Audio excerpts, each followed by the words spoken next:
আজ আমি এমন একটা রেসিপি দেখাবো যেটা খেতে অসম্ভব মজা এবং আমার বাসার সকলে খুব পছন্দ করে এবং বারবার খেতে চাচ্ছে শুধু। আসসালামু আলাইকুম, সবাইকে শানুজ ডেইলি কিচেনের পক্ষ থেকে স্বাগতম। আশা করি সবাই খুব ভালো আছেন, সুস্থ আছেন। প্রথমে আমি কিছু লটকা শুটকি ভেজে নিচ্ছি। শুটকিটা সুন্দর মতো ভেজে নিয়ে গরম পানিতে ধুয়ে নেব। আর এদিকে আমি চাম ঘাসের পাতা সিদ্ধ করে নিচ্ছি। এটা হচ্ছে চাম ঘাসের পাতা, যারা কখনো খাননি একবার হলেও ট্রাই করবেন। এখন এটাকে খুব ভালো মতো সিদ্ধ করে নেব, এই জন্য ঢেকে দিলাম। ফিরে আসলাম 5 মিনিট পরে, তো চাম পাতাটা সুন্দর মতো সিদ্ধ হয়ে গিয়েছে। এটা এখন আমি ঢেলে নেব।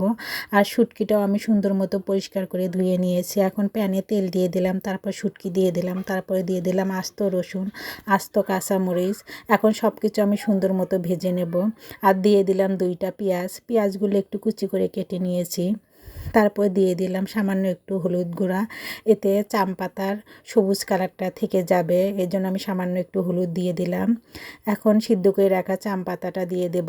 দিয়ে সব কিছু এখন আমি সুন্দর মতো মিক্সার করে নেব। আর এই চাম পাতাটাকে আপনারা কে কী নামে চেনেন অবশ্যই কমেন্ট বক্সে কমেন্ট করবেন। আমাদের এলাকায় চাম ঘাস বলে, অনেকে ঘাটকল কচু বলে বা চাম কচু বলে। আপনারা কে কী নামে চেনেন অবশ্যই কমেন্ট বক্সে কমেন্ট করবেন। এখন সব কিছু আমি সুন্দর মতো মিক্সার করে নেব এবং ভালো মতো সিদ্ধ করে নেব। আর পানিটা শুকিয়ে যাওয়া পর্যন্ত ওয়েট করব। এটা আমি একটু লো আঁচে টাইম নিয়ে সিদ্ধ করে নেব। খুব ভালোভাবে সিদ্ধ করে নিলে চাম পাতাটা আর গলা চুলকায় না। এখন দিয়ে দেব পরিমাণ মতো লবণ। লবণ দিয়ে আমি খুব ভালো মতো ভেজে নেব। আর বিশ্বাস করেন, এই চাম পাতার ভর্তাটা খেতে যে এত মজা আমার তো জানাই ছিল না। খেতে এতই মজা লাগে যে আমার বাসার সকলেই শুধু বারবার এই রেসিপিটা খেতে চাচ্ছে। আর এই ভর্তাটা তৈরি করাও একটু কষ্টদায়ক কাজ। যে কোনো কাজের কষ্ট বেশি হলে সেটা তো খেতে বেশি মজাই হবে। এখন আমি ঢেকে দিয়ে প্রায় 10 মিনিটের মতো এটাকে লো আঁচে রান্না করে নেব।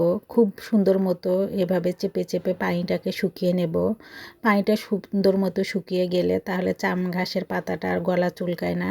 এখন আমি এগুলো পাটায় বেটে নেব। খুব সুন্দর করে মিহি করে বেটে নিতে হবে। যত ভালো মতো মিহি করে নেব চাম পাতার ভর্তাটা খেতে ততই মজা হবে। এর জন্য একটু টাইম নিয়ে সুন্দর মতো মিহি করে বেটে নিতে হবে। আর এই বাটাবাটির কাজটা একটু ঝামেলাদায়ক। আর অন্যদিকে আমি প্যানে দিয়ে দিলাম পরিমাণ মতো সরিষার তেল।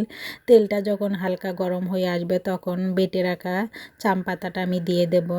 আর তেলটা একটু ভর্তার ভিতরে বেশি দিলে খেতে বেশি মজা হয়। দিয়ে এখন সব কিছু সুন্দর মতো মিক্সার করে নেব, ধরেন 2 থেকে 3 মিনিট।